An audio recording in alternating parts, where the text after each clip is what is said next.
Bonjour Mélanie, bonjour Grégoire, bonjour Philippe. Alors d'habitude, quand on parle jardin, bien sûr, on se trouve forcément sur le plancher des vaches. Mais là, on va prendre de la hauteur avec les murs végétaux. Il se trouve que le précurseur, celui qui a, fait connaître ce style de plantation dans le monde entier, qu'il l'a non pas vulgarisé, mais développé, c'est un Français. C'est un Français, Patrick Blanc, botaniste, chercheur au CNRS. En fait, il a vraiment marqué son temps. Il a vraiment formé beaucoup d'élèves. Ça a commencé comment, cette histoire? Il y a 40 ans, il avait un aquarium et il a vu une émission en Allemagne. Il s'est dit, on ne pourrait pas filtrer l'eau de l'aquarium avec des plantes. Donc il a inventé une sorte de tissu imputrescible. Il y a mis des philodendrons à l'intérieur. Il a fait passer l'eau sur le film et il a vu que ça a filtré. Et donc il a commencé son mur végétal il y a 40 ans, comme ça, chez lui, dans un aquarium. Ensuite, il a transformé son appartement. C'était une vraie forêt tropicale. Vous preniez le café, vous preniez une petite grenouille sur le visage. Bref, tout ça fait qu'aujourd'hui... Et si elle est tombée dans le mug, je vous raconte pas la tête de la grenouille. Exactement. Tout ça fait qu'aujourd'hui, il est connu dans le monde entier. C'est pour ça qu'on en parle. Parce qu'aujourd'hui, en France, on connaît le fameux mur du Quai Branly qui vient d'être refait cette année. Mais évidemment, aujourd'hui, il est connu dans le Japon, à New York, partout. Il vient de faire le métro au Japon. Et vous allez voir qu'il a aussi une mission de développement durable et de biodiversité parce qu'il prend les plantes issues du pays d'origine. Regardez. Les murs végétaux servent de manteau vert aux villes qui cherchent des lieux plus écolos. Les institutions se pressent pour orner leur façade comme celui du Quai Branly à Paris ou même certains particuliers qui craquent pour un nouveau style comme l'oasis d'Aboukir en plein cœur de la capitale. Patrick Blanc en est le papa, il a aussi grandi et sa visée est aujourd'hui internationale.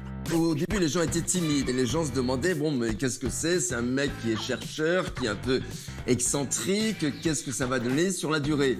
Et puis finalement, les gens ont vu que ça fonctionnait très bien, donc tout le monde a voulu, surtout depuis une dizaine d'années, se jeter dans cette histoire de mur végétal. Alors, un mur végétal, c'est compliqué à mettre en œuvre ?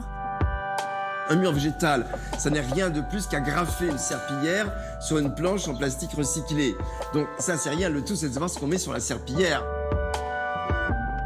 Le succès d'un mur végétal, c'est quand même avant tout de connaître un peu la biologie des plantes, leur origine et aussi leur mode de croissance au fil des ans. Parce que qu'un mur soit beau après 3 semaines ou 3 mois, c'est très bien. Mais s'il est beau après 3 ans ou même après 30 ans, c'est encore mieux. Patrick Blanc est aussi un globe-trotter. Le monde est sa maison.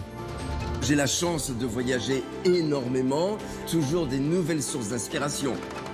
À Bangkok, c'est extraordinaire, ils ont une culture de la diversité végétale, c'est quelque chose d'hallucinant. Je crois qu'il y a à peu près 3500, 4000 espèces de plantes différentes qu'on peut voir. Donc les Thaïlandais adorent les plantes, même à Java, qui est pourtant l'île la plus peuplée du monde, on arrive à trouver des surfaces rocheuses avec des plantes absolument incroyables. Donc il y a cette observation qui est une source perpétuelle d'inspiration.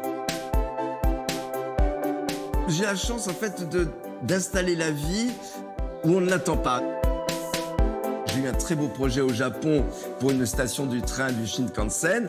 Tout d'un coup, j'arrive, je vois toutes les collines autour de Yamaguchi couvertes de forêts. Donc, j'ai dit, on est dans un endroit où vous avez des forêts partout, on va pas aller récupérer des plantes de pépinière du bout du Japon. On a collecté 150 espèces de plantes. Donc là, c'était que des plantes cultivées sur place et locales. Dans les années 90, début 2000, j'ai eu beaucoup de projets en France. Et puis, petit à petit, ça s'est propagé dans le monde. Là, en ce moment, j'ai 2 choses à New York, avec, par exemple, la demoiselle Françoise Reynaud, avec qui j'ai fait le Quai Branly chez Jean Nouvel. Pour résumer, le mur végétal est esthétique, mais c'est aussi un excellent piège à carbone et à particules fines. La couverture verte permet aussi d'avoir des bâtiments mieux tempérés toute l'année. Oui, l'intérêt n'est pas que visuel, effectivement, Non, il y a vous un avez vu, il y a intérêt écologique. Écologique, thermique, piège à particules. Et puis, c'est vraiment très beau. Et aujourd'hui, à Paris, on visite les murs végétaux de Patrick Blanc comme un monument.